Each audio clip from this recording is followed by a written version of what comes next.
I'm Ed Mitchell. I'm the number 2 person in the Grange. Welcome to Prunedale, California Grange. We're an organization that was founded in the Civil War and helped rebuild the South and the farms that were totally destroyed.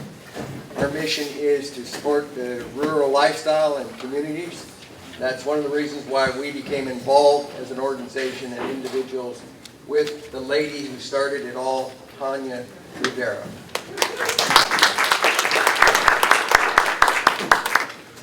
The sequence we're going through today is different panels. The first one's going to be a local panel to give some summary of what we've seen, what's been happening. Then we'll step aside and Brian and Jamie will move in. She's from East Palestine. There will be one Zooming event, their presenter, and then it'll be opened up to Scott. Sorry. I don't have all the names memorized yet.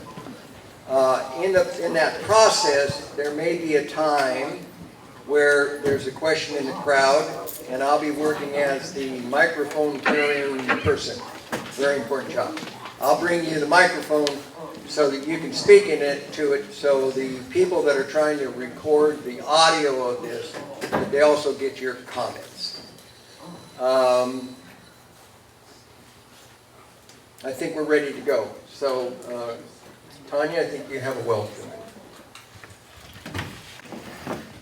Thank you all for being here. I just yelled at you, didn't I? I just want to let you guys know that all of these people that have come from all over the United States are coming here to help us. They've helped in Conyers. They've helped in East Palestine, Pequot, Ohio. They're here to help us. The cavalry was not coming from our state. These people are here to do whatever they can. Please let them let you know what's going on, and then we will have question and answer time at the end.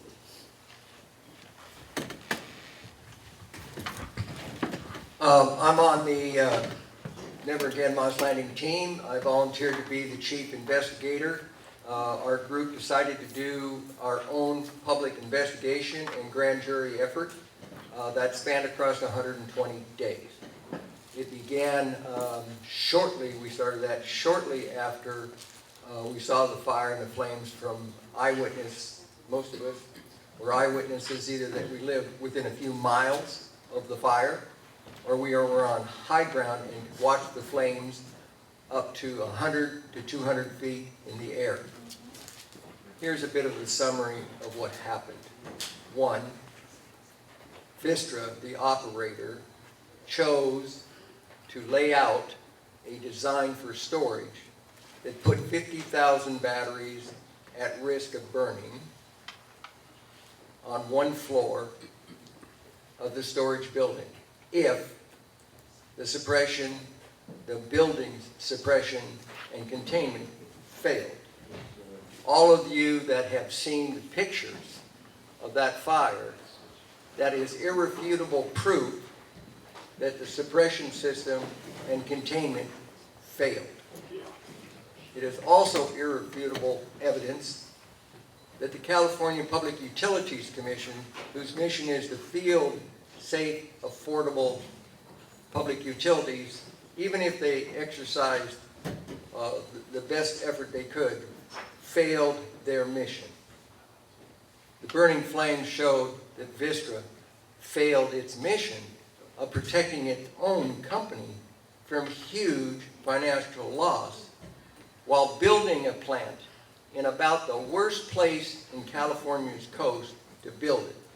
A place that has federal and state refuges, sanctuaries for ocean areas, for water areas, for harbors, for fishing industry, that's a magnet for tourism, that has 10 cities curving around the Monterey Bay Central Coast area from the north out of Santa Cruz, California, down along past Watsonville, Castroville, Moss Landing, Salinas, over to the southern end to Pacific Grove, and even down valley.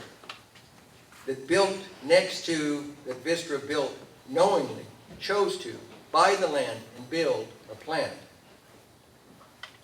upwind from the salad bowl of America. Cities, environmental areas, agricultural regions, they chose to be there and failed to protect. Another finding is that the California State Public Utilities Commission, who is the stated regulator of public utilities, is aware and has been knowledgeable of both international fires of large lithium battery facilities, as well as 8 fires in California before they got to the 9th fire, which was burning down the largest battery storage facility in America. Across 3¼ years of time, they have not taken one downwind vapor or vapor cloud sampling. It would appear to some people that they are deliberately not sampling. And I think our guest from East Palestine understands the issue of where government or entities don't sample. So now I'll pass you on. Thank you. Thank you all for being here. My name is Becky Steinbrunner. I'm a resident. I'm sorry, I'm just so moved by what you said and seeing you here. Thank you. I have lived in the Santa Cruz Mountains with my family for 40 years, and when I heard over ham radio that the fire was burning, my husband and I went with our binoculars to the beach, and we saw the flames so high. And the smoke. And that's what worried me, the smoke. I said, Dave, this is not good. And so it was very troubling to me to hear really that nothing was being done, that people were evacuated to Castroville and then the very next day sent home. Close your doors and windows, you were told. And that plume of smoke did not stay in Monterey County, and yet the officials of Santa Cruz County were saying that's a Monterey County problem. We don't have to address it, and they haven't. And they continue to be silent and refuse to hold town hall meetings. And that's troubling to me. Santa Cruz County is pushing through 3 such locations for battery energy storage systems. They tell us it will be safe because they will be in containers. They tell us it will be safe because it will be a different technology, but it is still lithium. It is still lithium. And these containers explode. I have looked at the information, one on Minto Road in Watsonville near some affordable housing complexes, very dense subdivision, and the risk analysis that the owner of this New Leaf Energy has submitted does not even include in the picture of some step of risk analysis, the sensitive receptors, any of those people who are living very close by and downwind if there were to be a fire. And we know there will be a fire because that's what these things do with thermal runaway. So I am here to say that we need to link arms, all of us. There is a coalition statewide. We are not the only communities here. This is happening statewide as this rush to have battery energy storage. In Santa Cruz County, they made it artificially sooner. By 2030, the county will be on 100% sustainable energy. The state's goal is 2045. It is too rushed, and we have other technology on the horizon that will be better and safe. Not safer, it will be safe. And that's what we have to pressure our elected officials to do. The city of Morro Bay has done that. They're listening, and they instituted a temporary moratorium. We need to demand that of our local officials here, and we need to insist that they convene a panel of experts, not Vistra, not New Leaf Energy, not DUDAC, who is the environmental consultant being paid by these people to say that it's all going to be okay. We must insist that we are at the table with others who have environmental interests at heart. I want to encourage you all, don't get discouraged. Keep working. We need to support Dawn Addis with her AB 303 that will give a definite setback, 3,200 feet from these installations to sensitive receptors that include homes, that include hospitals, lakes. We need to support her because she's being pushed down by others who are more politically prominent, like Senator Laird, who has come with his own version, SB 38, which is just more rules that have been already disregarded without any consequence. What is this going to fix? AB 303, we need to support them all, let me tell you that. But AB 303 has that definite setback, and the industry does not like it. Well, what does that tell you? The director of 3CE, Central Coast Energy, Community Energy, which controls 96% of the energy customers from Santa Cruz County down to Santa Barbara, they don't like it. They said that's gonna really restrict where we can put our battery energy systems. Duh. That's the point, isn't it?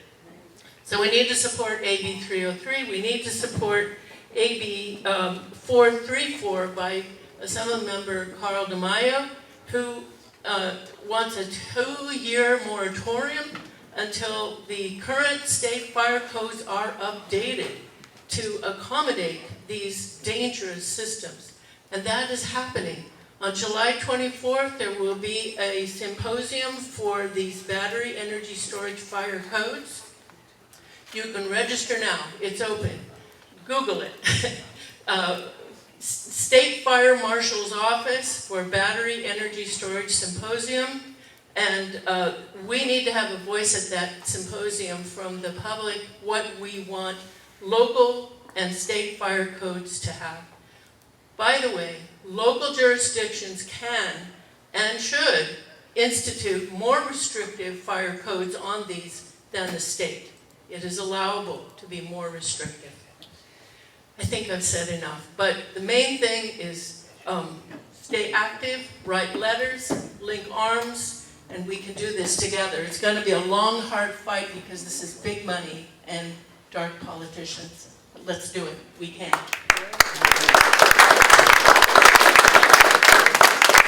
I'll tell you what I am.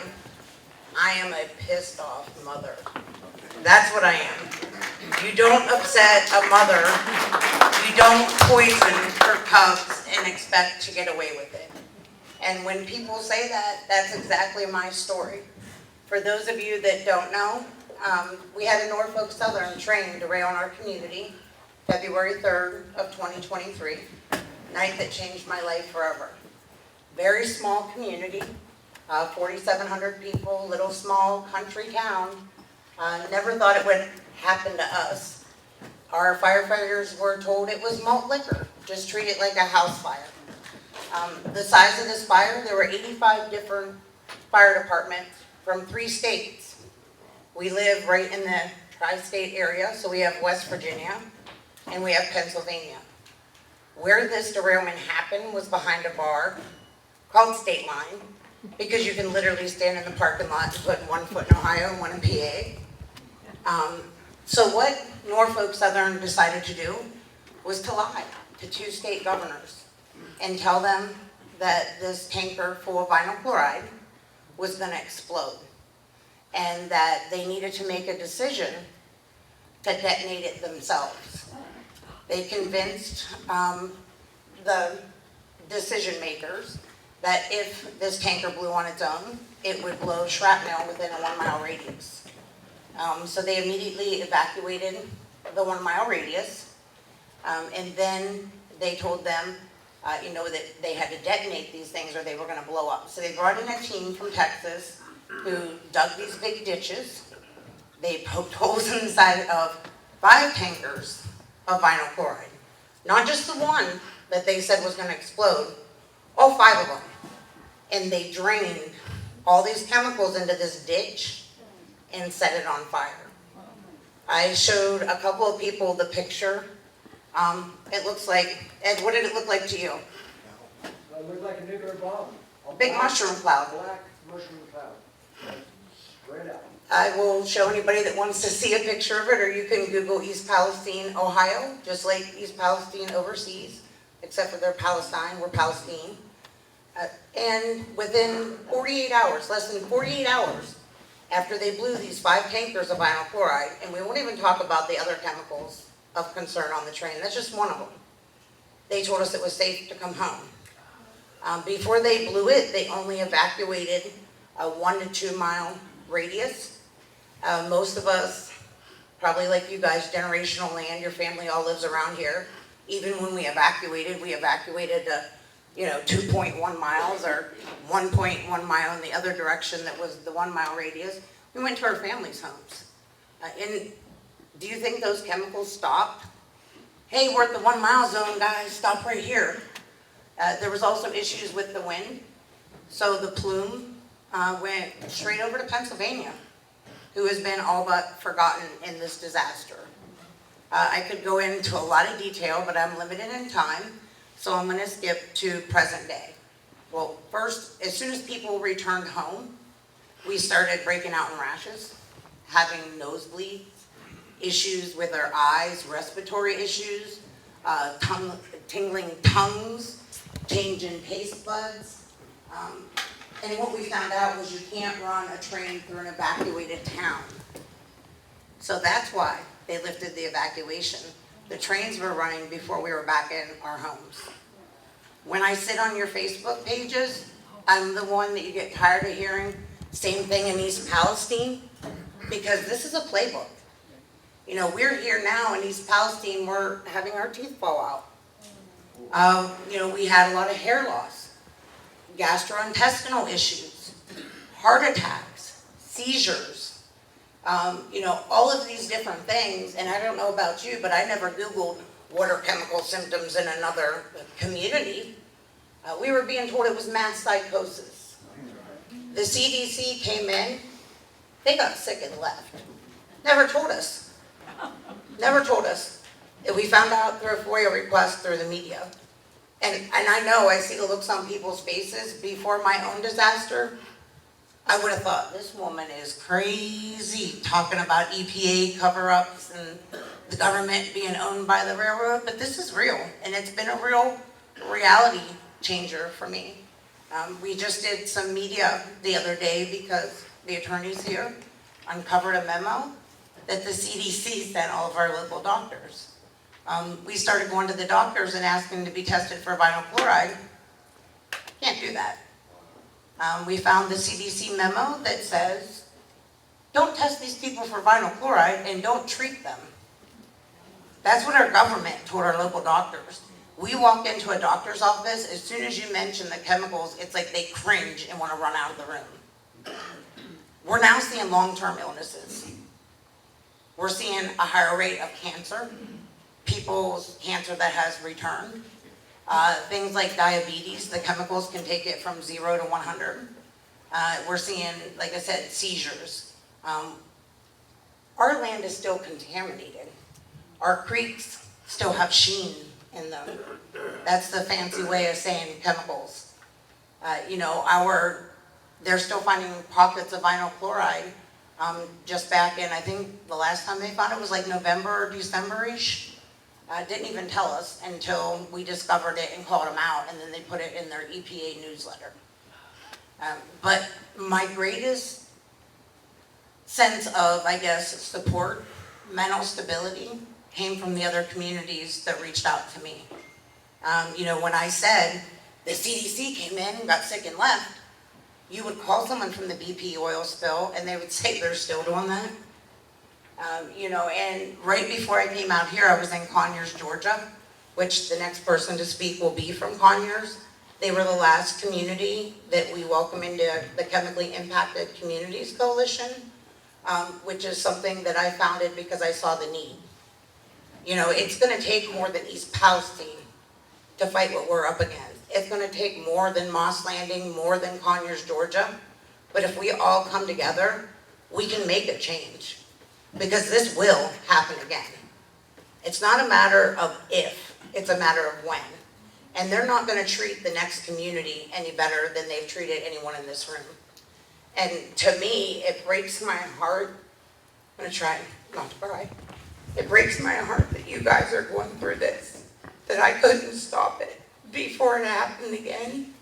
Because more than anything to me, it's about the children. They're the ones that are truly gonna suffer the consequences. You know, I'm 49 years old, I'm fat, I smoke. You know, chances are in 10 years I'd probably be dead anyways. But my 5-year-old daughter, she has her whole life to live. And there's other things besides death that these chemicals cause, like infertility. And I suffered from infertility. And I know as a woman how that feels. And the thoughts of my daughter who went through that, you know, and they say, well, nobody died. Nobody died yet. And anybody that has known someone that suffered from cancer, it's not a beautiful death. You know, I don't want my daughter to watch that happen to me when she's 14 years old. Or worse, me have to watch her go through it. And it's scary sitting here saying that because I don't want to scare you, but I want to tell you the truth because that's what I wanted. I'd rather you tell me you have, which the CDC eventually did. They said you've all been exposed, you all have chemicals in your body. We don't know what to do about that, but we can treat the cancers it causes. Why don't you call my friend Wayne O'Connell right now? You know, he got a rare form of breast cancer, had a double mastectomy, and now it's spread all through his body. You know, go tell him that you can treat the cancers that it causes. You know, so I'm just here to offer my support. I want you guys to know the things that I didn't know, the things that I wish I would have known. You know, I want to go to communities and try to put some preventive actions in. Our community didn't have an emergency response plan. I don't know if you guys had one, you know, but accidents happen. So there should, if you are forced to have these chemical companies in your backyard, they should at least have an evacuation plan. You know, the firefighters, I found out they put these chemical trains through rural communities. In Ohio, that's all volunteer firefighters that don't have to be hazmat trained. So you're putting the most dangerous chemicals through communities where the firefighters are not hazmat trained. The second part of the chemically impacted communities sick is I want to be a support system because I didn't know where to go. Like I said, I'm just a house mother. I've never been involved in this environmental stuff. Where do you go for help? These national nonprofits that helped me, I didn't know about any of them. I want all of the communities to put those resources together. Where do you go to find someone to research you? Research what happened to your body. Where do you go when you need water in your community? And the third part of the chemically impacted communities is to fight this. Like I said, it's going to take more than just one community, one group of people. We all need to stand up, and we need to make people aware. I didn't pay attention. Shame on me. I'd never heard of Love Canal. I'd never heard of Bhopal in India, Times Beach, Missouri. I heard about Flint on TV, but the EPA was there. It couldn't be that bad, right? And now, once you have to deal with the EPA, you know, and don't think they won't try to cover it up. They won't do the testing. They tested upwind where the plume went. Well, we did air testing upwind. Common sense tells you, you test where the smoke is going. You know, so there was just so many flaws and so many of the same things that I see here. And I just want you guys to know that you're not crazy. If you need support, even if it's just venting, my business cards are on that back table. That's my cell phone number. I won't get back to you probably immediately. If I'm not busy, I'll answer, but I will get back to you. Because that's what I needed, someone to tell me I wasn't crazy. To talk about symptoms. You know, Conyers, Georgia, this woman blurred vision. Everyone keeps telling me I'm nuts. I just posted about it, and there's 63 people that have it in East Palestine. You know, so I just want you guys to know that you're not alone. And that no one is coming in to save you. Silly me for thinking J.D. Vance was going to do something. You know, I talk to him, at least his staff on a daily basis. You know, he sent his chief of staff for the state, it was a newly hired one, to meet me, because I knew the most about East Palestine. You know, I blindly put a little bit of hope I had left in him. But you're gonna be lied to, you're gonna be taken advantage of. So if you don't stand up and fight for yourselves, no one else is gonna do it. Document everything. Even if you don't think it's important right now, document it. I don't know if you guys are a one consent state or not. You have to ask Mindy. We're not. Okay, never mind. Don't report people. You'll get arrested for it. We could do it, and we did. Got told I was playing dirty for doing it, and I said it's legal. And if you think that's dirty, I'll get a hell of a lot dirtier for my family than recording you, you know. But thank you guys for letting me come here. It was really nice to meet a lot of you guys in person. I know another place we got screwed was the lawsuit, which is why I brought my own attorneys with me, because don't think they won't screw you. And I know if you have any questions about that, you can talk to me kind of off to the side. I know you wanted to talk to me about it because I didn't pay attention to the attorneys. I don't care about money. I've been poor. I'm not afraid of being poor.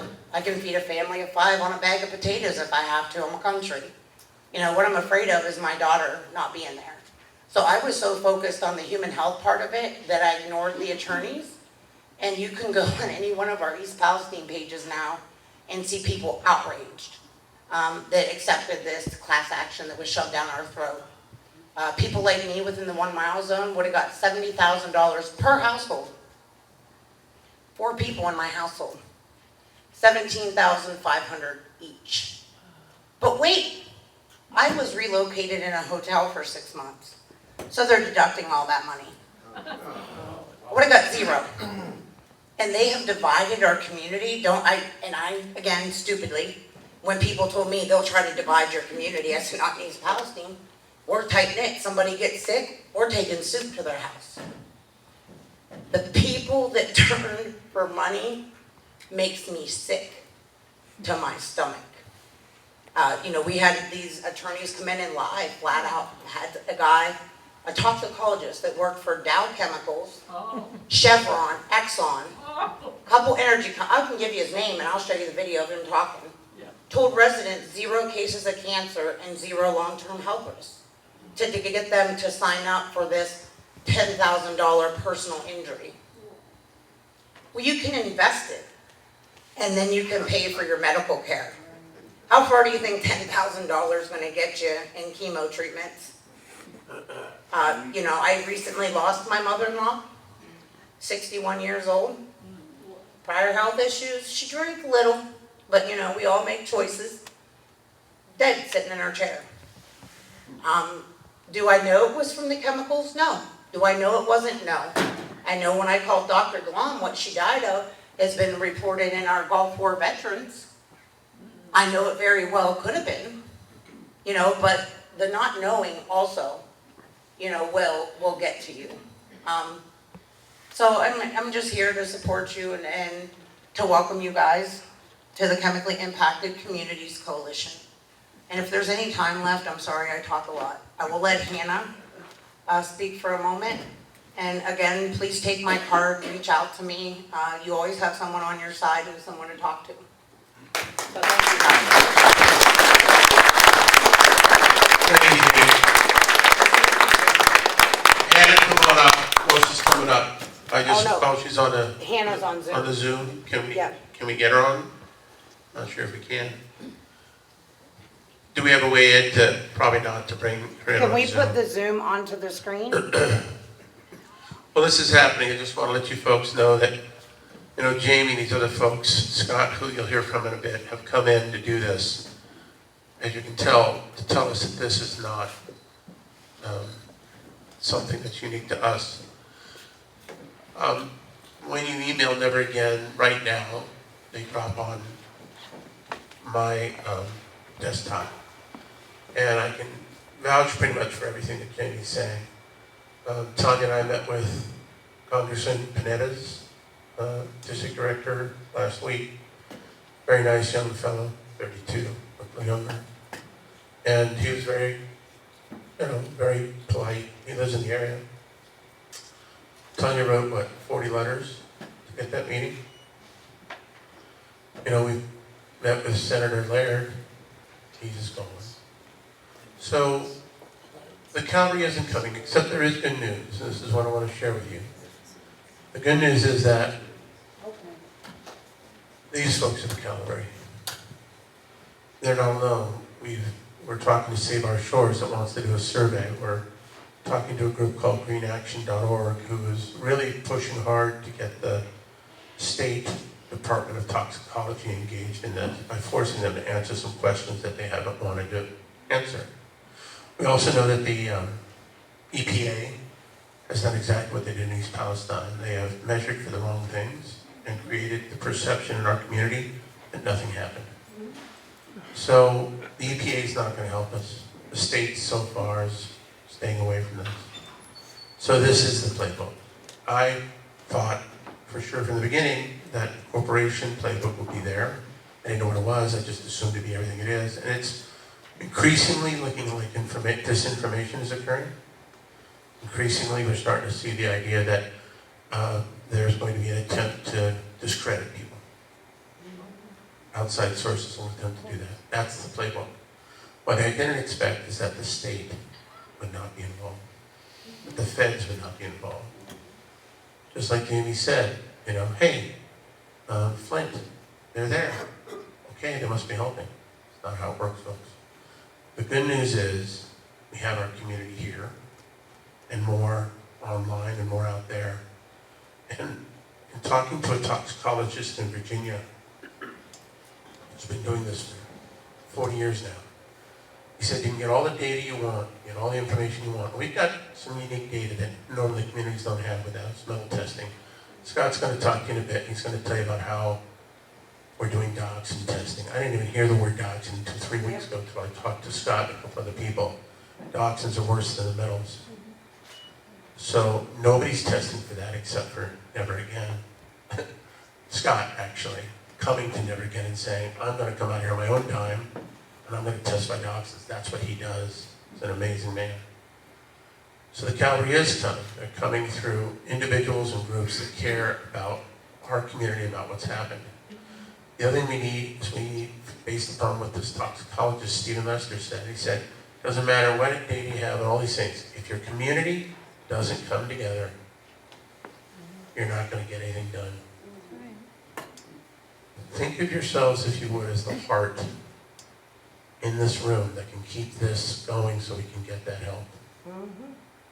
If you leave this meeting and you go home and you sit alone or sit with your family and you don't do something, well, we may end up without any help. They're starting to show up. But if we don't take responsibility for what's happened to us and get involved. This is happening today because basically 7 of us, 8, 9 of us, here in this room and a couple outside of this room have worked so hard to keep this alive. We're burned up, burned out, dog-tired. We need help. A lot of you may have gone to the website and already said that you'd like to help, and if you haven't contacted, I apologize. It's on my desktop. I need some folks to help take that and start working with that. I've got some folks working on it. Elizabeth Quinn is here today who's going to help with that. There are others. We need your help. We need you to be involved. We need to tell the people. We need to counter the narrative that nothing happened, because we know otherwise. Jamie knows otherwise. Scott knows otherwise. All right, do we have a way to get her on to this? You'll get burnt out, Brian, and that's also why you need 2.5 years into this. I can tell you mentally, I'm exhausted, but I created a unity council much like you guys did. And the nice thing was, if I needed a month off to clear myself, I knew I still had people fighting. So that community and us being able to give each other a break, because make sure you take care of yourself. You can't take care of anyone else. A lot of us in this community are retired too, or semi-retired. So if you have the time for yourself, do it for your kids, your grandkids, but if you have the time, get involved. Go to the website, neveragainmosslanding.org. You can join. if you haven't already, you probably have because you probably got the email, that you can go back there and you can send something that says, I have experience in this area, I have competency in this area. What we could really use are a couple of people who've built organizations before. And those people may be in this room. You know, when you're building a car while you do the race, it's tough. We've been racing and trying to build a car, and if anything's come up short, maybe it's the car building because we've been too busy doing the race. So, if you or anybody you know can help, let us know. Did you hear the question, Miss? Yes. Would you please state your name and your position for those of us who I'm- don't know who you are and have never met? I'm sorry, I've done this before. I'm Brian Roeder. I, along with Ed here and Tanya in the back, and a few other really good folks, created Never Again Moss Landing here in this room on January 20th. We sat there at noon. We said, what's going to happen when people show up tonight? And we decided what we want to try and do is to help people start talking to each other, start creating community. That's what we did. And it's all followed from there. Organization called the Government Accountability Project, which is a very credible group that focuses on helping whistleblowers. They do other things too, but helping whistleblowers to safely report when there's been a problem with a government or industrial organization, so that we can get the information behind the scenes of what happened. So the Government Accountability Project introduced me to Scott. So he flew out here a week and a half ago, and he tested with another colleague who just came in, Sharon, and they tested at 6 sites where we knew we had elevated metals levels, which is an indicator where the plume went. If nothing else, these numbers we got from the metals testing a week after the fire told us where things went. And normally you don't have that. Most communities don't have that. We just got lucky on that. So based upon that, there were 6 sites identified. I think they're going to test some more, which had very high elevated levels. And they went to those homes. Sharon helped set this up. They went to those toxins, and they went there and they tested for toxins. So we're going to get the results in the next week or two. And when we do, we're going to figure out what to do with them. But we're hopeful they're negative. We're really hopeful that they're low. Because if they're really high like the metals, we got a problem. But we're going to figure out how best to make clear what those findings mean, that data, and we're going to send it out, just like we did with the metals. So Scott's paying for all this. He's doing all this on his own. He's back a week and a half later, flying back from the East Coast to help our community. And Scott, I hope he'll talk a little bit why that drives you, why that passion is there, why that commitment is there, and help these folks understand why you're. Thanks very much, Brian.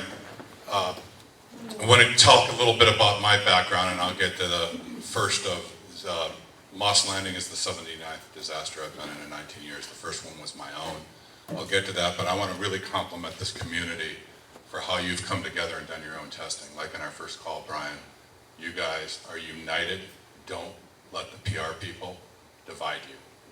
That's why the PR people make the big money, because most of the time it works. And I want to say these presentations today, thank you for motivating me to do even more. And what I say after going through this, we live in a world now that I believe people can come together. We can all agree that we should have a clean environment, safe food, safe water, and we should leave this world a better place and cleaner for our children. And what motivates me, one of the primary things, I have 2 daughters, my first grandchild, a year and a half old. Your children and your grandchildren are not going to remember you by how much money you made or didn't make. They're going to remember, did you do the right thing? Did you do the ethical thing? Did you make a tough decision and leave them in a better place? So I really believe at the end of the day, most people want to do the right thing. You know, I always give people the chance to come out and do the right thing. So now to talk a little bit about my first disaster, you know, it was June 28th, 2006. I owned a factory with 100 employees in upstate New York. There was what they call a 500-year flood, oil-contaminated water, shut down the whole factory. Insurance company declared the manufacturing space in the basement, didn't pay. So I immediately went out and I liquidated my entire life, rebuilt everything, and got to be back to work. And I walked the streets. This is the other motive. I walked the streets, had employees that didn't know how they were going to get formula for their babies, feed their families, did everything I could to get everybody back to work. We were able to recover, work through it. And when I realized in the middle of this, here I thought that when the government agency tells me the water is safe, it's safe. But you think, and then I realized that all these standards are based on a flawed assumption that water and contamination are always in equilibrium and are steady state. The only time it's a steady state is if it's an aquarium or a jar. So you can take a water sample from the top of the water and declare it safe. Nothing in it. It's very easy to gain. So then I started realizing there's something called a water column beneath the surface above the bottom where life is. You gotta take the samples from the water where the life is, not just from the bottom or the top. So I started to realize this, and then as I liquidated my life and rebuilt the company, I became obsessed with oil and water. I had a product sitting in the corner at the time that was a medical product, Homeland Security Responders. If it's actually approved as a medical device, it doesn't have plasticizers or phthalates, which goes back to vinyl chloride and all that stuff.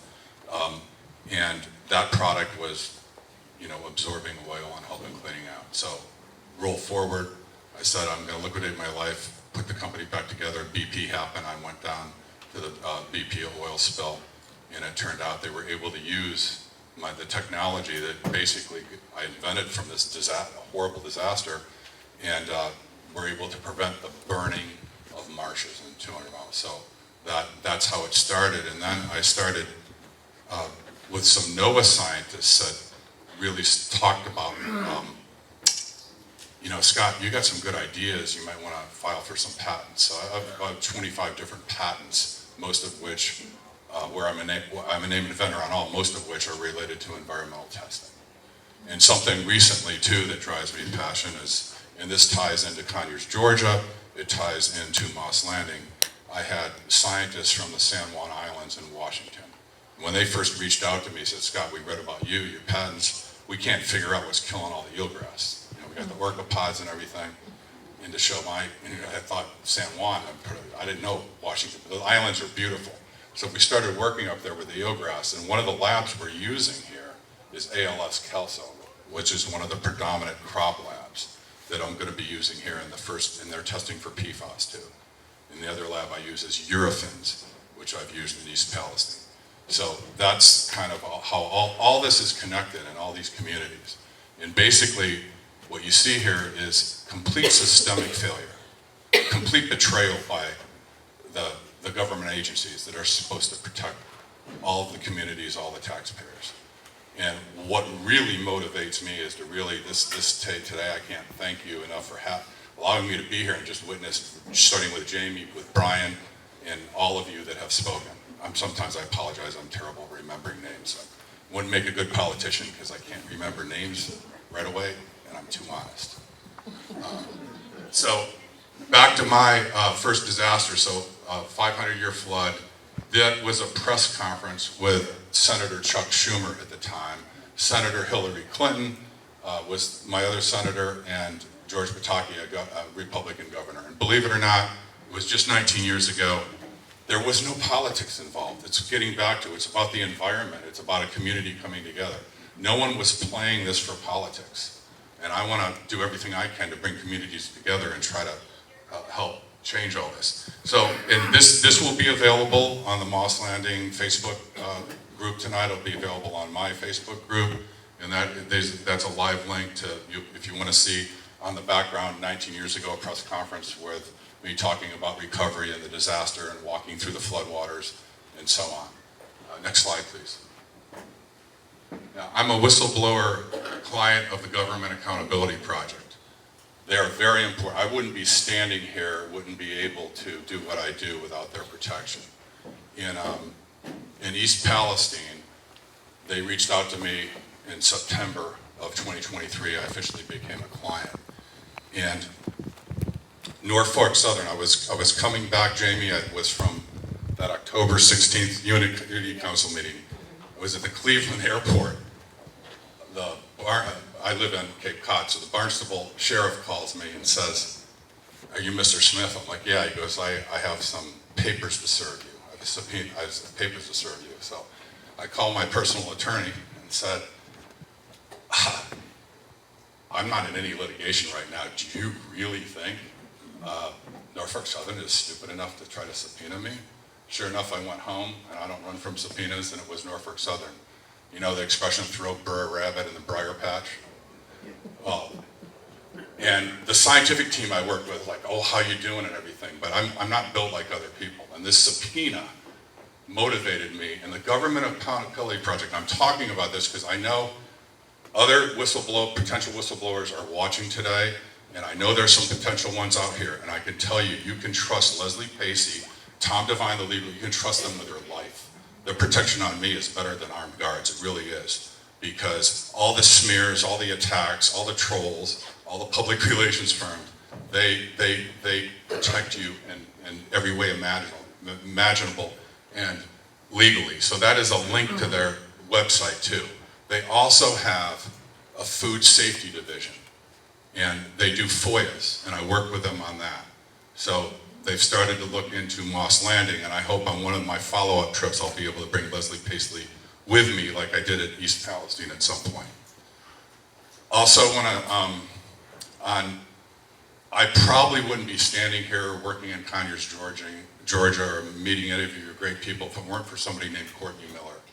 And I promised her family that I would always never let people forget about her. On February 17th of 2023, she reached out to me, it was Twitter at the time, and said, please come help me test my water. I wasn't really gonna go to East Palestine because, you know, there was a small creek I thought, wow, the fire's out.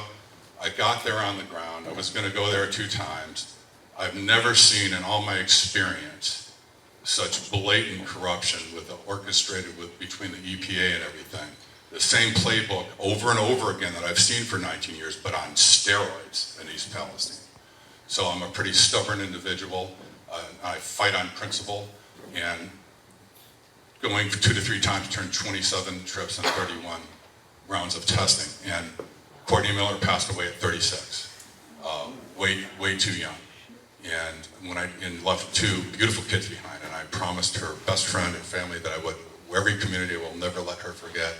And in December of 2024, Government Accountability Project had nominated me for an international award, and this award is really not about me, it's about Courtney and the communities, and there's a link to it for positive social change. So you want to ask, this is another big thing that motivates me, is people like Courtney Miller, people like all of you in the room, about why we're doing what we're doing. But as tough as this world is, it can change by millions of people coming together. Next slide.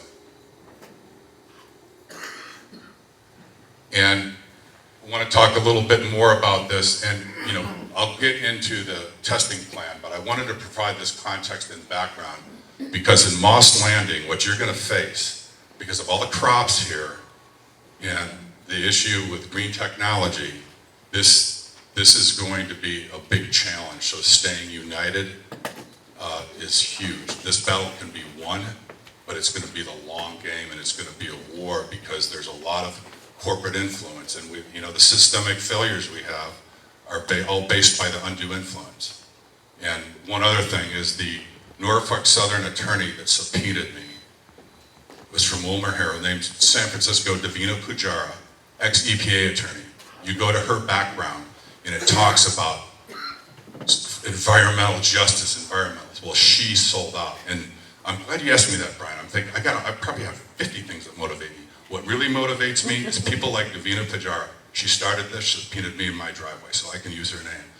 And she wants to claim she cares so much about the environment. Well, she sold out and tried to work for Norfolk Southern and shut everything down. So that is what has to stop in the corporate capture. And another whistleblower with Government Accountability Project is Stephen Petty. And I'm trying to think of, Jamie, how to efficiently and succinctly explain this. Stephen Petty was the class actions expert witness. And I was doing a Twitter Spaces. I had no idea who he was talking. He started talking to me after that Twitter Spaces. Scott, you've got more testing over time. You've got more stuff. I mean, how would you? I'd like to talk to you more and more. And we started talking, and then all of a sudden there was a settlement. And he had been on the media. The class action attorneys withheld his testing, never gave him to the clients. And they said nothing to see here. And this is all over, you can see on the YouTube site and social media, the class action attorneys, me independently on the media, and Stephen Petty, all saying the same thing, except for what was around April 10th, Jamie. On April 10th, what happened was the class action attorneys got $180 million award. And then they brought in Arch Carson and the whole narrative changed. So this is all part of our systemic failure. And Stephen Petty has a sworn declaration, talks about my testing, and he talks about how, like Brian, you were talking about EPA, the control samples, they went into where the plumes were contaminating. We went and got control samples where the plume wasn't. So, and there's also a link to my sworn declaration in the Hill interview. So as people contact you, just know that to the best of my knowledge, the only two people that have been testing in East Palestine that have actually signed sworn declarations under the penalties of perjury are the two of us. So with all the statements coming from everybody else, nothing to see here, okay, go sign the statement. So, and then the Society of Environmental Toxicology and Chemistry. This data is important to your community. Why? Because you've got these plumes from East Palestine to Conyers to Moss Landing. Well, the chemicals are a little bit different. There are more similarities than you think.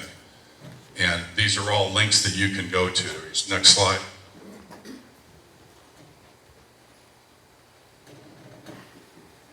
I also have an expression of you can't find what you don't look for, and that's what you see over and over again. That's the playbook, and that's why the other side kind of doesn't like me too much, because it's that simple. You can't find what you don't look for.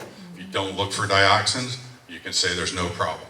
And then the next narrative, watch, as these results start coming back, the next narrative, I can tell you right now, and I said this on TV interview before, in the next week that EPA was saying that the narrative's going to be it's ubiquitous in the environment.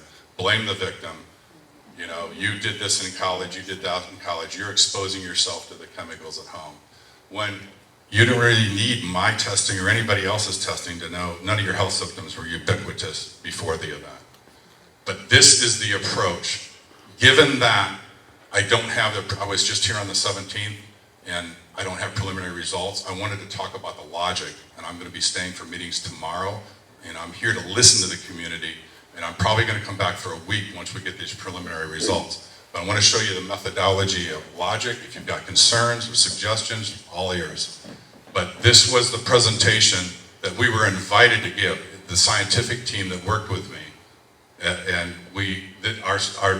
what we do is we characterize the fate and transport of all, especially what are called the persistent compounds, the chemicals that don't go away, like the dioxins and the SVOCs. And we put this together laying out all the different methods, what we used, how we did it. Next slide. And this is the same approach we're using in Conyers and everywhere. So what we do is we measure what we call background. And you'll see up here, and we went where the plume was not to get the control sample. And Brian would talk about tomorrow about picking where we're going to take control samples here. We definitely knew it wasn't there, so we take the control sample. For example, on the dioxins, I won't get into it on this presentation, but there's something called toxic equivalency, which is it's basically an index to see how contaminated things are. So we knew that control was 1.7. We knew that even the Norfolk Southern contractor, Arcadis, they were using 4.8 as a threshold to do testing. So what we were looking at is background for urban industrial areas. So if you want to be conservative to lay your position out, especially with the other side, So let's say you want to declare background, we didn't make an official declaration, but you want to say the background is 8 parts per trillion TEQ. Well, 33% of our samples were over 8. 45% were over the very own Norfolk Southern contractors set rate of 4.8. So what we do with this is we try to identify what we call hot zones. That doesn't mean the other zones aren't contaminated because you get into the mixtures, but these, we were able to identify the hot zones. And that's the goal here. Hot zones is where you really got a problem. That doesn't mean the other zones aren't zones for concern, but we want to try to identify the high contamination. And then we also there's also for the polycyclic aromatic hydrocarbons, we calculate a TEQ of 30.6. And go to the next slide, please. And we had TEQs in the hundreds with this. And then this is a slide from BioLab where you had the ash raining down. Next slide. And this is what we call the fingerprint. This is really what we're going to do here. And every fingerprint is different with dioxins. And when they tell you you generated the dioxins from your backyard barbecue, we'll be able to tell you why that's not true. Next slide. This is where I compared. The other thing is I'm using the same lab, so I can compare East Palestine, Conyers, and Moss Landing, and no one else can do that. And these are all 3 locations. Next slide. And this is where in Conyers, believe it or not, the dioxin particles on the surfaces we tested were 752% higher, and that is an identified location where people are very sick, right near ground zero. Next slide. Furnace filters, air filters in your cars, why they matter? Because unless we're going to take biopsies of your lungs, the next best thing is to see what particles are remaining on the filters. Next slide. Human hair is 50 to 70 microns, so you're talking about particles you can't see. Next slide. Then I got into these furnace filters, and you realize all these different MERV ratings. At the end of the day, what this says, you're lucky if you capture 20 to 30%. Everything else is flowing through. So if we can see, at this point in time, it's about identifying what you may have been exposed to, not about levels. They're going to try to shift you declare a singular use, a singular exposure to a singular chemical. That's irrelevant. It's about mixtures of chemicals. There are no standards for mixtures. That's called synergistic toxicity. That's the thing they don't want to talk about. Next slide. And this is a map of the 6 sites and 45 samples I have taken so far. So we'll be updating this map and going with the Moss Landing group. But we're right in where the plume has been identified. And next slide. This is my last slide. Remember this, the 5 Ds. I met Dr. Beatrice Golem from University of San Diego. She taught me about the 4 Ds. I added a 5th. There's a reason the government agencies, the responsible parties spend so much money, because PR works. First you delay, then you deny, then you discredit, then you dismiss. If that doesn't work, you defame. And then with that being said, I want to also just have Dr. Jim Dahlgren, who lives in California, is going to be one of the ones advising me as I go forward here. And he is an expert, and he's a medical doctor. So with that being said, unfortunately, it's based upon what's happened in other communities. I just want to give you a little piece based on what Scott was saying. So there's a counter narrative out there, which we've all heard, which is basically nothing's happened, nothing to worry about. Fortunately, a lot of us have been stuck with a red pill, if you remember from the Matrix, and it does change your life. For my family, there's everything before January 16th and everything since. So how is it possible that there's this other narrative?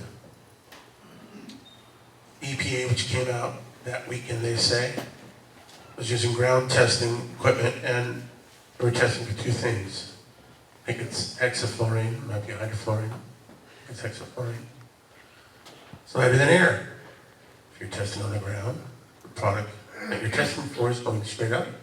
You're not going to get a lot of numbers. They also said on that Monday that it was destroyed. We have the numbers at the website showing that there were 2 spikes that weekend. So that wasn't true. It wasn't destroyed. The assertion was made by that young woman from the EPA. They were also measuring for a particular matter, 2.5 microns and above. This fire generated upwards of 5,000 degrees of heat, which vaporized the things that were in there. So what actually happened is they weren't testing for the size of the stuff that was coming out. Why the EPA wasn't, I don't know. You'd think that the EPA would be doing these things, that they have scientists and technicians and people who know what to test for. So that narrative that we tested, we're still testing, we're not finding anything, everything's fine, it's based upon garbage in, garbage out. The county's been trying, but their protocols aren't really accurate for what happened. And it's hard, I think, for counties, even though they have good people working there, to be able to respond in a dynamic way. They have protocols, they're told what to do. One example is that the health department waited for almost a month to issue anything. We were hammering them in the week and a half leading up to when they finally issued. Because I think if we had it, the community had it, they wouldn't have done anything. And what they did is they said, we're waiting on the state. So a month into this, they barely heard anything from the state. And they finally issued, went out to the hospitals and the medical community, which still didn't necessarily get the memo. So the point is that you're not crazy, folks. And we know that the people who have pre-existing conditions and bronchial issues were hit really hard. When I'm talking to people, I say, how do we explain that there are thousands of people who didn't get sick, but there are hundreds who've been all over Facebook saying how sick they are? And the answer is, just like with COVID, the high-risk folks are the ones who got hit first. But the sad part is, there are thousands, if not tens of thousands of people who don't realize that there's no loaded gun against their head and they're playing Russian roulette. Those are our neighbors, family members. And we'll see what happens in 10 to 20 years, maybe sooner. So I'm sorry it's not good news. I'm a lighthearted guy. I like to tell jokes, keep people laughing, but I haven't been able to do that for the last 4 months, and I apologize. So you're not crazy. Keep telling the story. If you need the knowledge to back up what you know, you can go to neveragainmosslanding.org/resources. Many of you want to get the 100 to 150 documents that are on my desktop posted there, because I don't have time, or as much time as I need. Send me an email,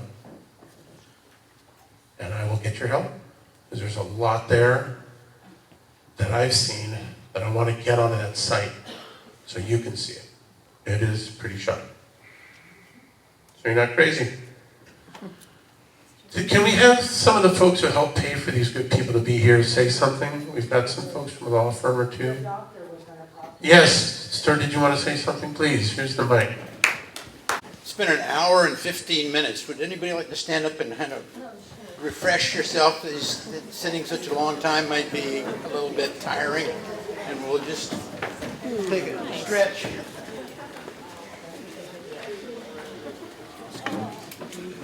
My name is Dr. James Dahlgren. I've been practicing in internal medicine with a subspecialty in toxicology for over 50 years.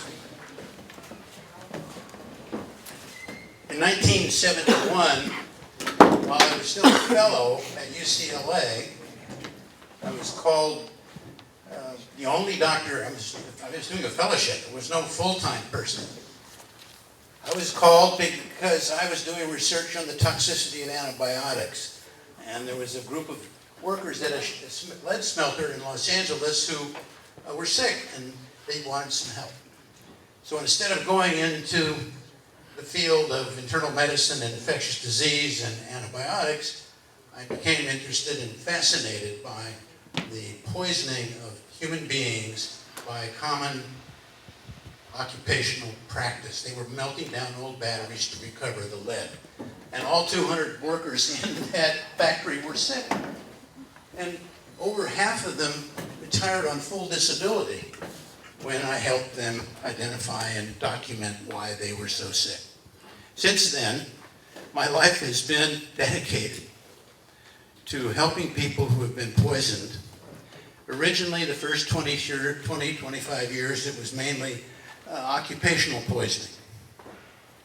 I was the first doctor to testify about asbestos being a cancer-causing agent, and it should be banned.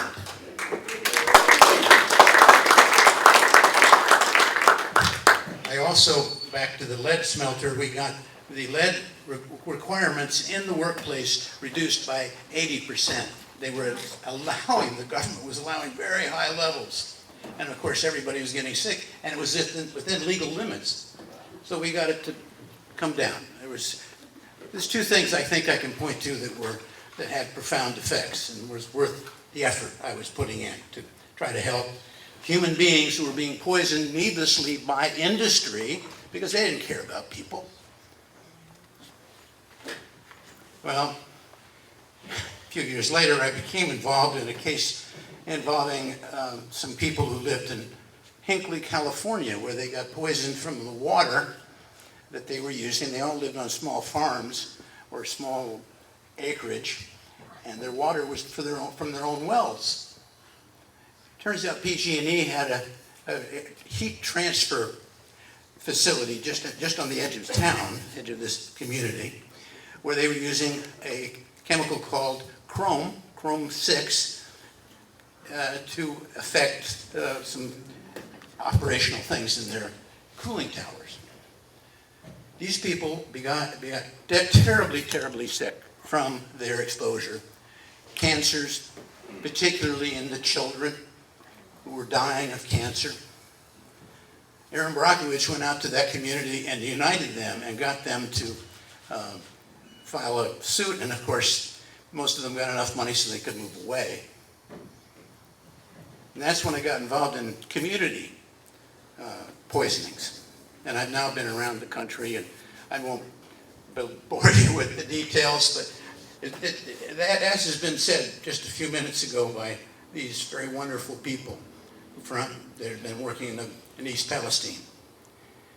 What they're saying, I've seen over and over and over again over the last 50 plus years that I've been doing this.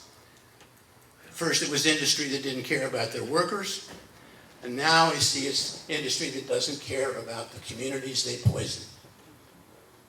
And what they do, like you are all being told, the EPA, when it was first founded, ironically, back in 1970, 71, under Nixon, of all people, they actually did a pretty good job for a couple of years. The first thing they did was Times Beach, Missouri, where they actually evacuated people and they did some stuff. They also did some stuff at Love Canal up in upstate New York. They helped the people there, they closed the neighborhood, they actually did something good.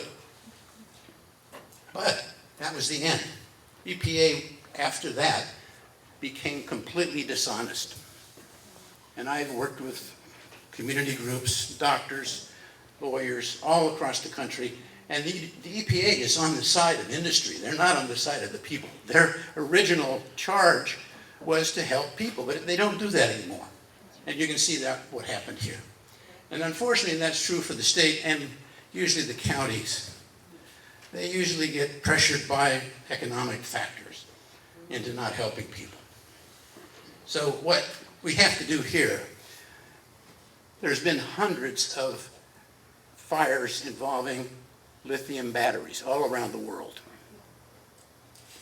But not a single study has been done of the health effects of those people. Not a single study, at least with dioxin and with some of the metals, we actually have some studies.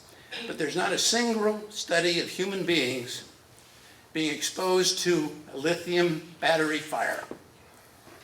Now we have at least 20 different articles that I've read over the last few years that I document the risks they all document that it's a highly risky thing. That fire put out at least 100 known toxic chemicals. And when they do their risk assessment, you all know what a risk assessment is. It's where they estimate, based on some animal data, the concentrations that might have an adverse effect. Almost never on human data. Well, they found that the hazardous index from a fire involving lithium batteries is 100 times higher than it should be, based on extrapolation from animal studies, which are all generous. They're not really as tight as they should be. So the fact that we have good documentation that this is highly, highly dangerous to be involved in, and it will have not only acute effects, but chronic effects. The community will be the soil, the water, the air, the homes, the house dust, your soil around your homes is all contaminated from that fire. So you have continuing exposure. It needs to be measured, it needs to be removed, it needs to be remediated if it is found to be high, like I'm sure it will be in the cases of many of your homes. We also have to do a health study, because they can argue all they want about the risk assessment and counting the number of micrograms or milligrams of this or that that's in the soil or in the air or in the food or in your house dust. But what really counts is, are people sick from it? That's what moves people. That's why there's not been a single study of the health effects from the lithium battery fires. Not a single study of the health effects in human beings. And they actually, in animal studies, haven't even done animal studies with the 100 elements that are present in the fire from a lithium battery factory like this, or storage facility. So it's like conspiracies and manipulation and figuring out a way to hide the health effects that are coming from it. And this is going to be a seminal moment for us if we can do detailed health studies on everybody in this community and link it to their exposures. So that's what I'm here to do, and I hope we can complete that study, and it'll be the first study that's ever been done. It'll be similar to what I've done in other cases. I'll be the one that helps pull together, my colleagues and to identify the problem and do something about it. I've been working with Dr. Beecher's Gollum. She's from the University of California, San Diego. She worked at the VA when our vets were coming home from the Gulf War sick. And the VA said, give them psych meds. After a while, she started listening to the people and their bodies. And talking about no research, there's also no research on multiple chemical exposure. When they get these reportable limits, the EPA, they only expose those subjects to one single chemical at a time. So what happens when you're exposed to hundreds of chemicals, even if they're below that reportable limit? There's also the only chemical that's really regulated with human health is your medication. And they don't look at how these chemicals impact each other. We all know there's some meds that you can't take with other meds because of the way that they interact. But Dr. Gollum studied our Gulf War vets. She's testified in front of Congress. She's one of the main reasons why Gulf War illness is recognized now, and they have the PACT Act. And she got funding for an NIH study in East Palestine. And what she's doing is comparing our symptom profiles to the profiles of the Gulf War veterans to see if we're having the same symptoms. We do not have NIH funding for Moss Landing right now or for Conyers, but the very first part of it is filling out a survey about your health. And that was kind of no cost. And I said, let's do it now. Because some of it will say, did this happen within 2 weeks of the derailment? Well, 2 years, 3 years ago, you're not going to remember. And another thing I learned is it takes 9 months to get these grants.